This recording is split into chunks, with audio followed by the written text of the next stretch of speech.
The other one, the slut, the barber's sister-in-law, had stripped him of everything and left him only his shirt. She probably informed on him, too. The town buzzed with excitement. But what could anyone do to help him? You may be sure he was not put away for reading the holy book. But Shifra ran to all the important people in town. "It is not his fault," she cried. "It comes from his sickness." She was not yet sobered up, the old cow. People asked her, "What do you need that lecher for?" She would not allow a speck to fall on his name. She sold everything, even her Passover dishes. She borrowed money. She got what she could from high and low. Then she took herself off to Lublin, and there she must have turned heaven and earth, for she finally got him freed from jail. Back she came to Turbin with him, and young and old ran out to meet them. When he stepped out from the covered wagon, you couldn't recognize him. Without a beard, only a thick mustache, and he had on a short caftan and high boots. It was a goy, not Alter. On looking closer, you saw that it was Alter after all. The same walk, the same swagger. He called each man by his name and asked about all kinds of detail. He wisecracked and said things to make the women blush. They asked him, "Where's your beard?" He answers, "I pawned it with a moneylender." They asked him, "How does a Jew take up such ways?" He replies, "Are you any better? Everybody is a thief." On the spot he gave a recital of everybody's secret sins. It was plain to see that he was in the hands of the evil one. Shifra tried to make excuses for him and to restrain him. She fluttered over him like a mother hen. She forgot they were divorced and wanted to take him home. But the rabbi sent word that they must not live under the same roof. It was even wrong for her, he said, to have traveled with him in the same wagon. Alter might scoff at Jewishness, but the law still remained. The women took a hand. The pair were separated for 12 days while she took the prescribed ablutions, and then they were led under the wedding canopy. A bride must go to the ritual bath even if she is taking back her own husband. Well, a week after the wedding, he started thieving. On market days, he was among the carts picking pockets. He went off to the villages to steal horses. He was no longer plump, but lean as a hound. He clambered over roofs, forced locks, broke open stable doors. He was strong as iron and nimble as a devil. The peasants got together and posted a watch with dogs and lanterns. Shifra was ashamed to show her face and kept her windows shuttered. You can imagine what must have gone on between man and wife. Soon Alter became the leader of a band of roughnecks. He guzzled at the tavern with them, and they sang a Polish song in his honor. I remember the words to this day. "Our Alter is a decent sort. He hands out beer by the quart." There is a saying, a thief will end up on the gallows. One day, as Alter was drinking with his toughs, a squadron of Cossacks came riding up to the tavern with drawn swords. Orders had come from the governor to throw him into irons and bring him to the jail. Alter saw at once that this was the end, and he grabbed a knife. His drinking pals ran off. They left him to fight it out alone. The tavern keeper said afterwards that he fought with the strength of a demon, chopping away at the Cossacks as though they were a field of cabbages. He turned over tables and threw barrels at them. He was no longer a young man, but for a while it almost looked as though he might get the better of them all. Still, as the saying goes, one is none. The Cossacks slashed and hacked at him till there was no more blood left in his veins. Someone brought the bad news to Shifra, and she came running like crazy to his side. There he lay, and she wanted to call him back again, but he said one word to her, "Enough." Shifra fell silent. The Jews ransomed his body from the officials. I didn't see him dead, but those who did swore that he looked like an old corpse that had been dug up from the grave. Pieces were dropping from his body. The face could not be recognized. It was a shapeless pulp. It was said that when he was being cleansed for burial, an arm came off and then a foot. I wasn't there, but why should people lie? Men who are called back rot while they are alive. He was buried in a sack outside the graveyard fence at midnight. After his death, an epidemic struck our town, and many innocent children died. Shifra, that deluded woman, put up a stone for him and went to visit his grave. What I mean to say is, it is not proper to recall the dying. If she had let him go at his appointed hour, he would have left behind a good name. And who knows how many men who were called back are out in the world today. All our misfortunes come from them. Translated by Mira Ginsberg. Short Friday. In the village of Lapschitz lived a tailor named Shmuel Leibele with his wife Shoshe. Shmuel Leibele was half tailor, half furrier, and a complete pauper. He had never mastered his trade. When filling an order for a jacket or a gabardine, he inevitably made the garment either too short or too tight. The belt in the back would hang either too low or too high. The lapels never matched. The vent was off-center. It was said that he had once sewn a pair of trousers with the fly off to one side. Shmuel Leibele could not count the wealthy citizens among his customers. Common people brought him their shabby garments to have patched and turned, and the peasants gave him their old pelts to reverse. As is usual with bunglers, he was also slow. He would dawdle over a garment for weeks at a time. Yet, despite his shortcomings, it must be said that Shmuel Leibele was an honorable man. He used only strong thread, and none of his seams ever gave. If one ordered a lining from Shmuel Leibele, even one of common sackcloth or cotton, he bought only the very best material, and thus lost most of his profit. Unlike other tailors who hoarded every last bit of remaining cloth, he returned all scraps to his customers. Had it not been for his competent wife, Shmuel Leibele would certainly have starved to death. Shoshe helped him in whatever way she could. On Thursdays she hired herself out to wealthy families to knead dough, and on summer days went off to the forest to gather berries and mushrooms, as well as pine cones and twigs for the stove. In winter she plucked down for brides' feather beds. She was also a better tailor than her husband, and when he began to sigh or dally and mumble to himself, an indication that he could no longer muddle through, she would take the chalk from his hand and show him how to continue. Shoshe had no children, but it was common knowledge that it wasn't she who was barren, but rather her husband who was sterile, since all of her sisters had borne children, while his only brother was likewise childless. The townswomen repeatedly urged Shoshe to divorce him, but she turned a deaf ear, for the couple loved one another with a great love. Shmuel Leibele was small and clumsy. His hands and feet were too large for his body, and his forehead bulged on either side, as is common in simpletons. His cheeks, red as apples, were bare of whiskers, and but a few hairs sprouted from his chin. He had scarcely any neck at all. His head sat upon his shoulders like a snowman's. When he walked, he scraped his shoes along the ground so that every step could be heard far away. He hummed continuously, and there was always an amiable smile on his face. Both winter and summer he wore the same caftan and sheepskin cap with ear-laps. Whenever there was any need for a messenger, it was always Shmuel Leibele who was pressed into service, and however far away he was sent, he always went willingly. The wags saddled him with a variety of nicknames and made him the butt of all sorts of pranks, but he never took offense. When others scolded his tormentors, he would merely observe, "What do I care? Let them have their fun. They're only children, after all." Sometimes he would present one or another of the mischief-makers with a piece of candy or a nut. This he did without any ulterior motive, but simply out of good-heartedness. Shoshe towered over him by a head. In her younger days she had been considered a beauty, and in the households where she worked as a servant they spoke highly of her honesty and diligence. Many young men had vied for her hand, but she had selected Shmuel Leibele because he was quiet, and because he never joined the other town boys who gathered on the Lublin road at noon Saturdays to flirt with the girls. His piety and retiring nature pleased her. Even as a girl, Shoshe had taken pleasure in studying the Pentateuch, in nursing the infirm at the almshouse, in listening to the tales of the old women who sat before their houses darning stockings. She would fast on the last day of each month, the minor day of atonement, and often attended the services at the women's synagogue. The other servant girls mocked her and thought her old-fashioned.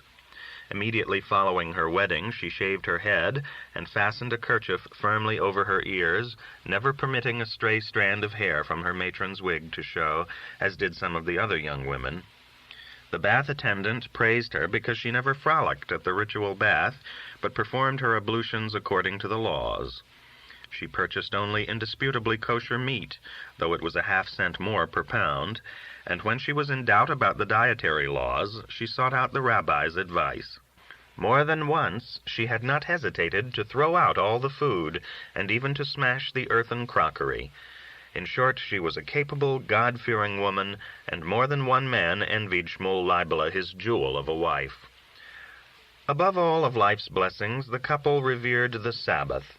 Every Friday noon, Shmuel Leibele would lay aside his tools and cease all work. He was always among the first at the ritual bath, and he immersed himself in the water 4 times for the 4 letters of the holy name. He also helped the beadle set the candles in the chandeliers and the candelabra. Shosha scrimped throughout the week, but on the Sabbath she was lavish. Into the heated oven went cakes, cookies, and the Sabbath loaf. In winter she prepared puddings made of chicken's neck stuffed with dough and rendered fat. In summer she made puddings with rice or noodles, greased with chicken fat and sprinkled with sugar or cinnamon. The main dish consisted of potatoes and buckwheat, or pearl barley with beans, in the midst of which she never failed to set a marrow bone. To ensure that the dish would be well cooked, she sealed the oven with loose dough. Shmuel Leibele treasured every mouthful, and at every Sabbath meal he would remark, "Ah, Shosha, love, it's food fit for a king, nothing less than a taste of paradise." To which Shosha replied, "Eat hearty, may it bring you good health." Although Shmuel Leibele was a poor scholar, unable to memorize a chapter of the Mishnah, he was well versed in all the laws. He and his wife frequently studied the Good Heart in Yiddish. On half-holidays, holidays, and on each free day, he studied the Bible in Yiddish. He never missed a sermon, and though a pauper, he bought from peddlers all sorts of books of moral instructions and religious tales, which he then read together with his wife. He never wearied of reciting sacred phrases. As soon as he arose in the morning, he washed his hands and began to mouth the preamble to the prayers. Then he would walk over to the study house and worship as one of the quorum. Every day he recited a few chapters of the Psalms, as well as those prayers which the less serious tended to skip over. From his father he had inherited a thick prayer book with wooden covers, which contained the rites and laws pertaining to each day of the year. Shmuel Leibele and his wife heeded each and every one of these. Often he would observe to his wife, "I shall surely end up in Gehenna, since there'll be no one on earth to say Kaddish over me." "Bite your tongue, Shmuel Leibele," she would counter. "For one, everything is possible under God. Secondly, you'll live until the Messiah comes. Thirdly, it's just possible that I will die before you, and you will marry a young woman who'll bear you 12 children. When Shosha said this, Shmuel Leibele would shout, "God forbid! You must remain in good health. I'd rather rot in Gehenna." Although Shmuel Leibele and Shosha relished every Sabbath, their greatest satisfaction came from the Sabbaths in winter-time. Since the day before the Sabbath evening was a short one, and since Shosha was busy until late Thursday at her work, the couple usually stayed up all of Thursday night. Shosha kneaded dough in the trough, covering it with cloth and a pillow so that it might ferment. She heated the oven with kindling wood and dry twigs. The shutters in the room were kept closed, the doors shut. The bed and bench bed remained unmade, for at daybreak the couple would take a nap. As long as it was dark, Shosha prepared the Sabbath meal by the light of a candle. She plucked a chicken or a goose, if she had managed to come by one cheaply, soaked it, salted it, and scraped the fat from it. She roasted a liver for Shmuel Leibele over the glowing coals, and baked a small Sabbath loaf for him. Occasionally she would inscribe her name upon the loaf with letters of dough, and then Shmuel Leibele would tease her. "Shosha, I am eating you up. Shosha, I have already swallowed you." Shmuel Leibele loved warmth, and he would climb up on the oven, and from there look down as his spouse cooked, baked, washed, rinsed, pounded, and carved. The Sabbath loaf would turn out round and brown. Shosha braided the loaf so swiftly that it seemed to dance before Shmuel Leibele's eyes. She bustled about efficiently with spatulas, pokers, ladles, and goose-wing dusters, and at times even snatched up a live coal with her bare fingers. The pots perked and bubbled. Occasionally a drop of soup would spill, and the hot tin would hiss and squeal. And all the while the cricket continued its chirping. Although Shmuel Leibele had finished his supper by this time, his appetite would be whetted afresh, and Shosha would throw him a knish, a chicken gizzard, a cookie, a plum from the plum stew, or a chunk of the pot roast. At the same time she would chide him, saying that he was a glutton. When he attempted to defend himself, she would cry, "Oh, the sin is upon me. I have allowed you to starve."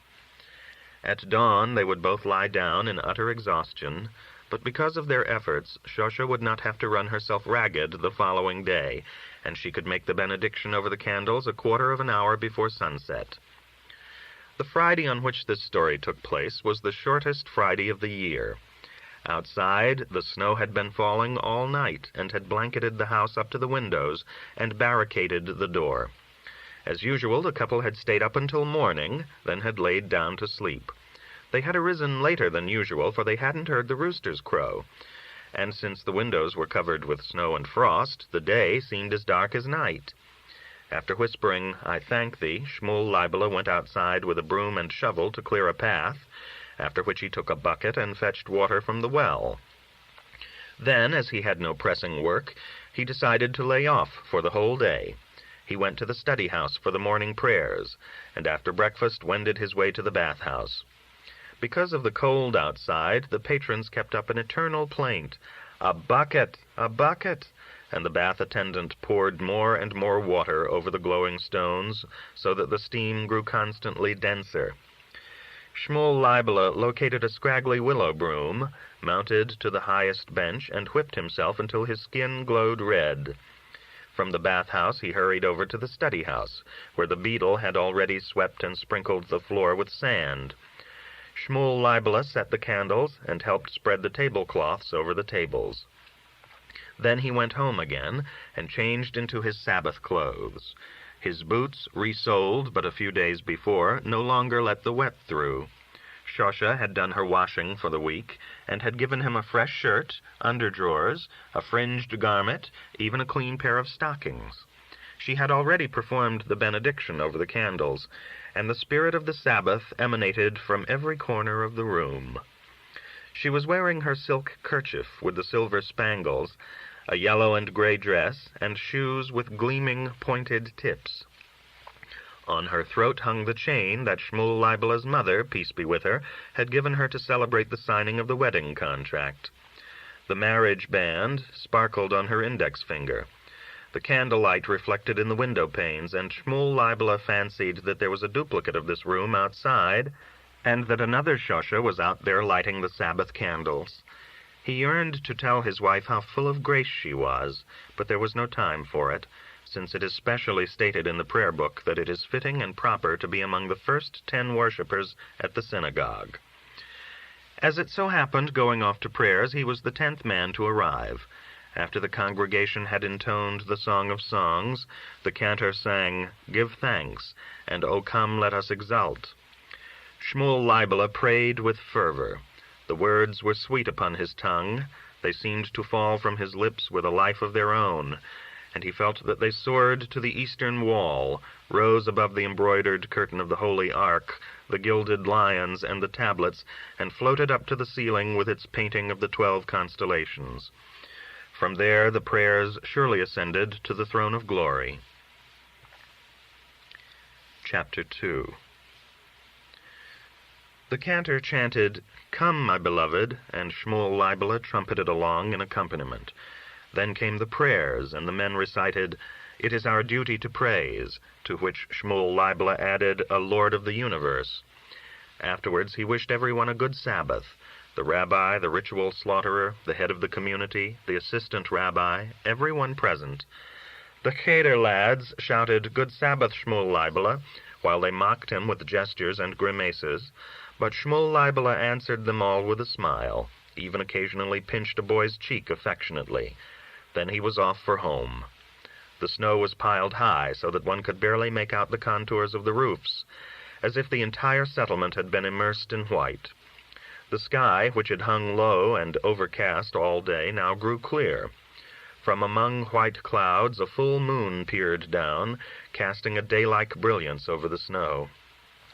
In the west, the edge of a cloud still held the glint of sunset.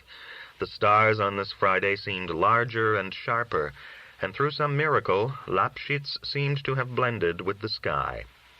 Shmuel Leibele's hut, which was situated not far from the synagogue, now hung suspended in space, as it is written, "He suspendeth the earth on nothingness." Shmuel Leibele walked slowly, since according to law one must not hurry when coming from a holy place. Yet he longed to be home. Who knows, he thought, perhaps Shosha has become ill. Maybe she's gone to fetch water and, God forbid, has fallen into the well. Heaven save us, what a lot of troubles can befall a man. On the threshold he stamped his feet to shake off the snow, then opened the door and saw Shosha.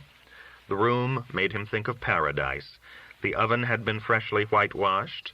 The candles in the brass candelabras cast a Sabbath glow. The aromas coming from the sealed oven blended with the scents of the Sabbath supper. Shosha sat on the bench bed, apparently awaiting him, her cheeks shining with the freshness of a young girl's.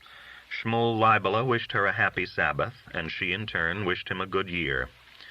He began to hum, "Peace upon ye ministering angels," and after he had said his farewells to the invisible angels that accompany each Jew leaving the synagogue, he recited, "The worthy woman."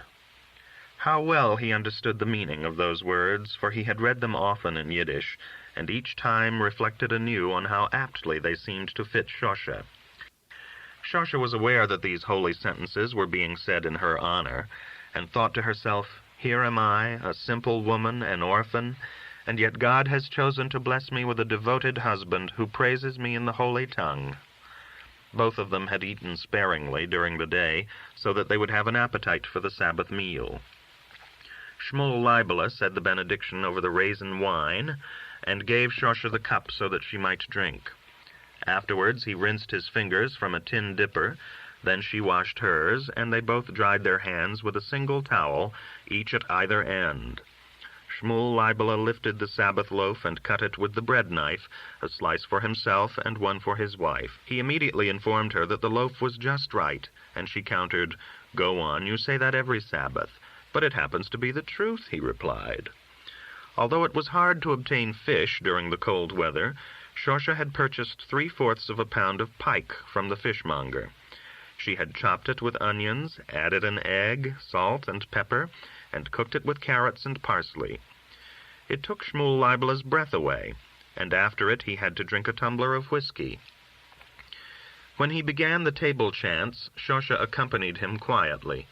Then came the chicken soup with noodles and tiny circlets of fat which glowed on the surface like golden ducats. Between the soup and the main course, Shmuel Leibele again sang Sabbath hymns. Since goose was cheap at this time of year, Shosha gave Shmuel Leibele an extra leg for good measure. After the dessert, Shmuel Leibele washed for the last time and made a benediction. When he came to the words, "Let us not be in need either of the gifts of flesh and blood, nor of their loans," he rolled his eyes upward and brandished his fists. He never stopped praying that he be allowed to continue to earn his own livelihood, and not, God forbid, become an object of charity. After grace, he said yet another chapter of the Mishnah, and all sorts of other prayers which were found in his large prayer book. Then he sat down to read the weekly portion of the Pentateuch, twice in Hebrew and once in Aramaic. He enunciated every word and took care to make no mistake in the difficult Aramaic paragraphs of the Onkelos. When he reached the last section, he began to yawn, and tears gathered in his eyes. Utter exhaustion overcame him. He could barely keep his eyes open, and between one passage and the next he dozed off for a second or two. When Shosha noticed this, she made up the bench bed for him, and prepared her own feather bed with clean sheets. Shmuel Leibele barely managed to say the retiring prayers and began to undress. When he was already lying on his bench bed, he said, "A good Sabbath, my pious wife. I am very tired. and turning to the wall, he promptly began to snore. Shosha sat a while longer, gazing at the Sabbath candles, which had already begun to smoke and flicker. Before getting into bed, she placed a pitcher of water and a basin at Shmuel Leibele's bedstead, so that he would not rise the following morning without water to wash with. Then she too lay down and fell asleep. They had slept an hour or two, or possibly 3, what does it matter actually, when suddenly Shosha heard Shmuel Leibele's voice. He waked her and whispered her name. She opened one eye and asked, "What is it?" "Are you clean?" he mumbled. She thought for a moment and replied, "Yes." He rose and came to her. Presently he was in bed with her. A desire for her flesh had roused him. His heart pounded rapidly. The blood coursed in his veins. He felt a pressure in his loins. His urge was to mate with her immediately, but he remembered the law which admonished a man not to copulate with a woman until he had first spoken affectionately to her. And he now began to speak of his love for her, and how this mating could possibly result in a male child. "And a girl you wouldn't accept?" Shosha chided him, and he replied, "Whatever God deigns to bestow would be welcome." "I fear this privilege isn't mine any more," she said with a sigh. "Why not?" he demanded. "Our mother Sarah was far older than you." "How can one compare oneself to Sarah? Far better you divorce me and marry another." He interrupted her, stopping her mouth with his hand. "Were I sure that I could sire the 12 tribes of Israel with another, I still would not leave you. I cannot even imagine myself with another woman. You are the jewel of my crown." "And what if I were to die?" she asked. "God forbid! I would simply perish from sorrow. They would bury us both on the same day." "Don't speak blasphemy. May you outlive my bones. You are a man. You would find somebody else. But what would I do without you?" He wanted to answer her, but she sealed his lips with a kiss. He went to her then. He loved her body. Each time she gave herself to him, the wonder of it astonished him anew. How was it possible, he would think, that he, Shmuel Leibele, should have such a treasure all to himself? He knew the law. One dared not surrender to lust for pleasure. But somewhere in a sacred book he had read that it was permissible to kiss and embrace a wife to whom one had been wed according to the laws of Moses and Israel, and he now caressed her face, her throat, and her breasts. She warned him that this was frivolity. He replied, "So I'll lie on the torture rack. The great saints also loved their wives."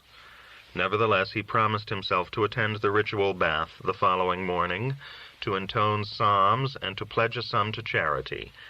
Since she loved him also and enjoyed his caresses, she let him do his will. After he had satiated his desire, he wanted to return to his own bed, but a heavy sleepiness came over him. He felt a pain in his temples. Shosha's head ached as well.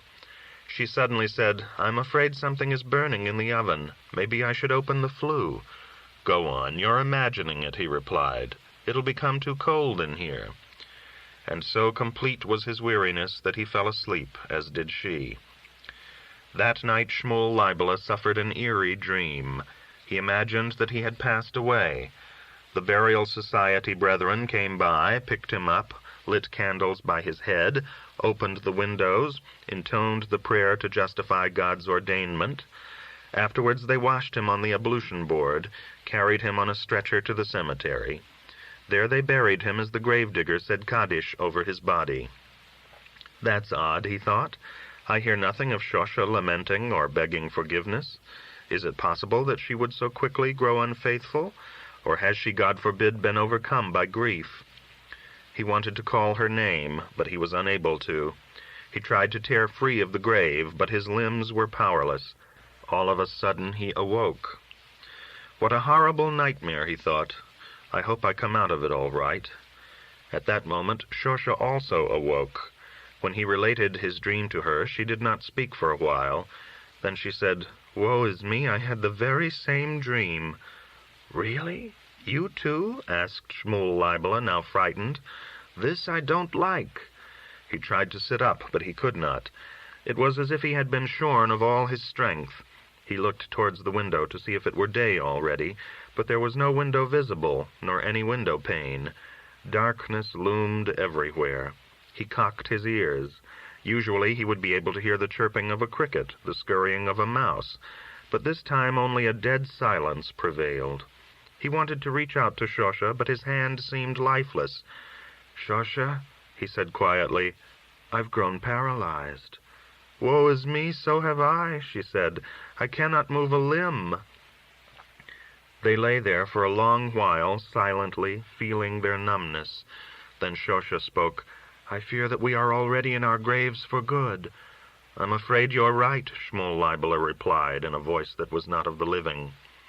"Pity me. When did it happen?" "How?" Shosha asked. "After all, we went to sleep hale and hearty." "We must have been asphyxiated by the fumes from the stove," Shmuel Leibler said. "But I said I wanted to open the flue." "Well, it's too late for that now." "God have mercy upon us, what do we do now? We were still young people." "It's no use. Apparently it was fated." "Why? We arranged a proper Sabbath. I prepared such a tasty meal, an entire chicken neck and tripe." "We have no further need of food." Shosha did not immediately reply. She was trying to sense her own entrails. No, she felt no appetite, not even for a chicken neck and tripe. She wanted to weep, but she could not. "Shmuel Leibler, they've buried us already. It's all over." "Yes, Shosha, praised be the true judge. We are in God's hands." "Will you be able to recite the passage attributed to your name before the angel Duma?" "Yes. It's good that we are lying side by side," she muttered. "Yes, Shosha," he said, recalling a verse. Lovely and pleasant in their lives, and in their death they were not divided. "And what will become of our hut? You did not even leave a will." "It will undoubtedly go to your sister." Shosha wished to ask something else, but she was ashamed. She was curious about the Sabbath meal. Had it been removed from the oven? Who had eaten it? But she felt that such a query would not be fitting of a corpse. She was no longer Shosha the dough-kneader, but a pure, shrouded corpse, with shards covering her eyes, a cowl over her head, and myrtle twigs between her fingers. The angel Duma would appear at any moment with his fiery staff, and she would have to be ready to give an account of herself. Yes, the brief years of turmoil and temptation had come to an end. Shmuel Leibler and Shosha had reached the true world. Man and wife grew silent. In the stillness they heard the flapping of wings, a quiet singing. An angel of God had come to guide Shmuel Leibler the tailor and his wife Shosha into paradise. Translated by Joseph Singer and Roger Klein. Yentl the Yeshiva Boy. After her father's death, Yentl had no reason to remain in Yonif. She was all alone in the house. To be sure, lodgers were willing to move in and pay rent, and the marriage brokers flocked to her door with offers from Lublin, Tomashev, Zamość. But Yentl didn't want to get married. Inside her a voice repeated over and over, "No." What becomes of a girl when the wedding's over? Right away, she starts bearing and rearing, and her mother-in-law lords it over her. Yentl knew she wasn't cut out for a woman's life. She couldn't sew, she couldn't knit. She let the food burn and the milk boil over. Her Sabbath pudding never turned out right, and her challah dough didn't rise. Yentl much preferred men's activities to women's. Her father, Reb Todros, may he rest in peace, during many bedridden years, had studied Torah with his daughter as if she were a son. He told Yentl to lock the doors and drape the windows. Then together they pored over the Pentateuch, the Mishnah, the Gemara, and the commentaries. She had proved so apt a pupil that her father used to say, "Yentl, you have the soul of a man." So why was I born a woman? Even heaven makes mistakes. There was no doubt about it, Yentl was unlike any of the girls in Yonif. Tall, thin, bony, with small breasts and narrow hips.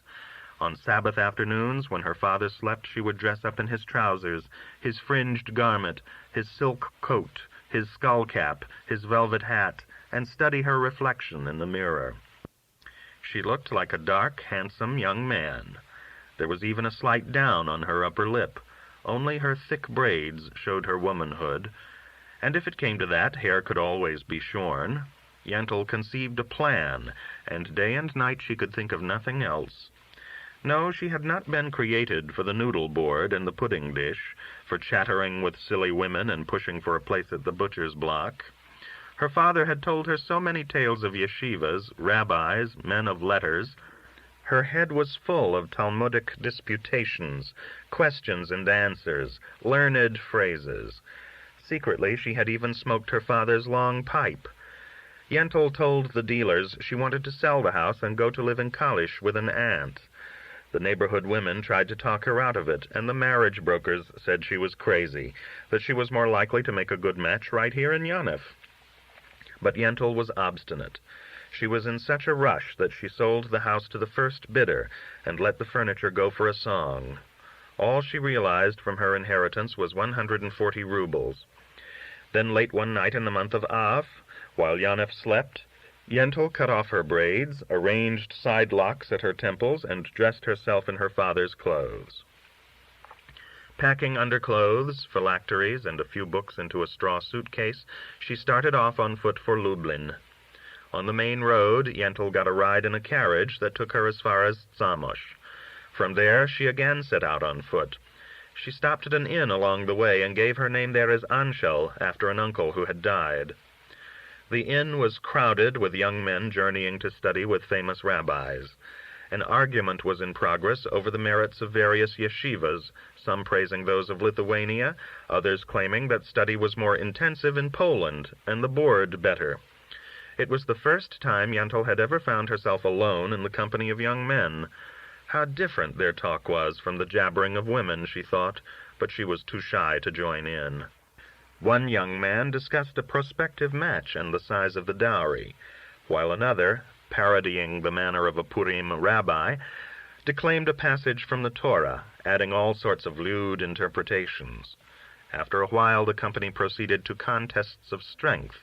One pried open another's fist, a second tried to bend a companion's arm. One student, dining on bread and tea, had no spoon, and stirred his cup with his penknife. Presently one of the group came over to Yentl and poked her in the shoulder. "Why so quiet? Don't you have a tongue?" "I have nothing to say." "What's your name?" "Anshel." "You are bashful. A violet by the wayside." And the young man tweaked Yentl's nose. She would have given him a smack in return, but her arm refused to budge. She turned white. Another student, slightly older than the rest, tall and pale, with burning eyes and a black beard, came to her rescue.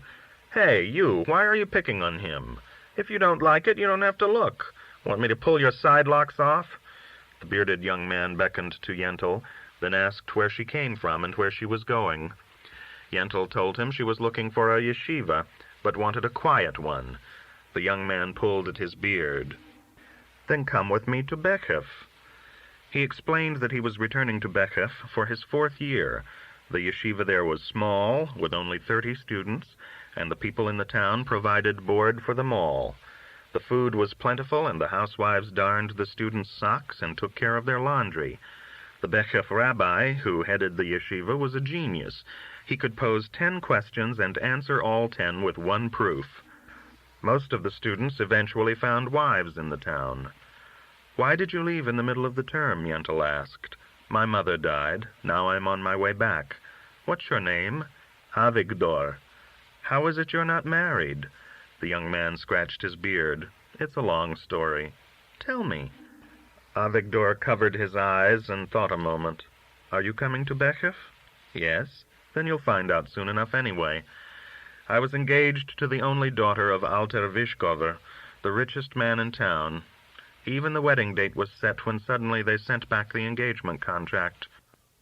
"What happened?" "I don't know. Gossips, I guess, were busy spreading tales. I had the right to ask for half the dowry, but it was against my nature. Now they're trying to talk me into another match, but the girl doesn't appeal to me." "In Bashevis, yeshiva boys look at women?" "At Alter's house, where I ate once a week, Hadas, his daughter, always brought in the food." "Is she good-looking?" "She's blonde." "Brunettes can be good-looking, too." "No." Yentl gazed at Avigdor. He was lean and bony, with sunken cheeks. He had curly side locks so black they appeared blue, and his eyebrows met across the bridge of his nose. He looked at her sharply with the regretful shyness of one who has just divulged a secret. His lapel was rent, according to the custom for mourners, and the lining of his gabardine showed through. He drummed restlessly on the table and hummed a tune. Behind the high-furrowed brow his thoughts seemed to race. Suddenly he spoke. "Well, what of it? I'll become a recluse, that's all." Chapter 2. It was strange, but as soon as Yentl, or Anshel, arrived in Bechef, she was allotted 1 day's board a week at the house of that same rich man, Alter Vishkover, whose daughter had broken off her betrothal to Avigdor. The students at the yeshiva studied in pairs, and Avigdor chose Anshel for a partner. He helped her with the lessons. He was also an expert swimmer and offered to teach Anshel the breaststroke and how to tread water, but she always found excuses for not going down to the river. Avigdor suggested that they share lodgings, but Anshel found a place to sleep at the house of an elderly widow who was half-blind. Tuesdays, Anshel ate at Alter Vishkover's, and Hadas waited on her. Avigdor always asked many questions. "How does Hadas look? Is she sad? Is she gay? Are they trying to marry her off? Does she ever mention my name?" Anshel reported that Hadas upset dishes on the tablecloth, forgot to bring the salt, and dipped her fingers into the plate of grits while carrying it. She ordered the servant girl around, was forever engrossed in storybooks, and changed her hairdo every week. Moreover, she must consider herself a beauty, for she was always in front of the mirror, but in fact she was not that good-looking. 2 years after she's married, said Anshel, she'll be an old bag. So she doesn't appeal to you? Not particularly. Yet if she wanted you, you wouldn't turn her down. I can do without her. Don't you have evil impulses? The two friends, sharing a lectern in a corner of the study house, spent more time talking than learning. Occasionally, Avigdor smoked, and Anshel, taking the cigarette from his lips, would have a puff. Avigdor liked baked flat cakes made with buckwheat, so Anshel stopped at the bakery every morning to buy one, and wouldn't let him pay his share. Often Anshel did things that greatly surprised Avigdor. If a button came off Avigdor's coat, for example, Anshel would arrive at the yeshiva the next day with needle and thread and sew it back on. Anshel bought Avigdor all kinds of presents, a silk handkerchief, a pair of socks, a muffler. Avigdor grew more and more attached to this boy, 5 years younger than himself, whose beard hadn't even begun to sprout. Once Avigdor said to Anshel, "I want you to marry Hadas." "What good would that do you?" "Better you than a total stranger.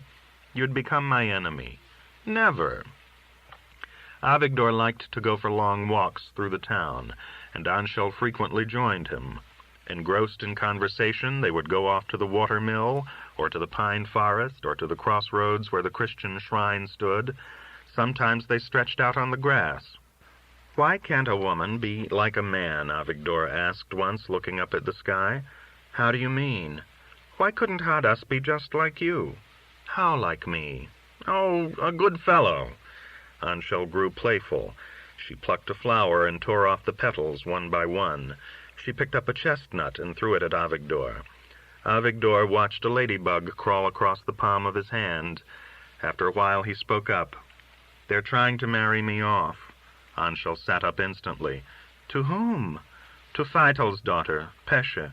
"The widow?" "That's the one." "Why should you marry a widow?" "No one else will have me." "That's not true. Someone will turn up for you." "Never." Anshel told Avigdor such a match was bad. Pesche was neither good-looking nor clever, only a cow with a pair of eyes. Besides, she was bad luck, for her husband died in the first year of their marriage. Such women were husband-killers. But Avigdor did not answer. He lit a cigarette, took a deep puff, and blew out smoke rings. His face had turned green. "I need a woman. I can't sleep at night." Anshel was startled. "Why can't you wait until the right one comes along?" "Hadas was my destined one." And Avigdor's eyes grew moist. Abruptly he got to his feet. "Enough lying around. Let's go."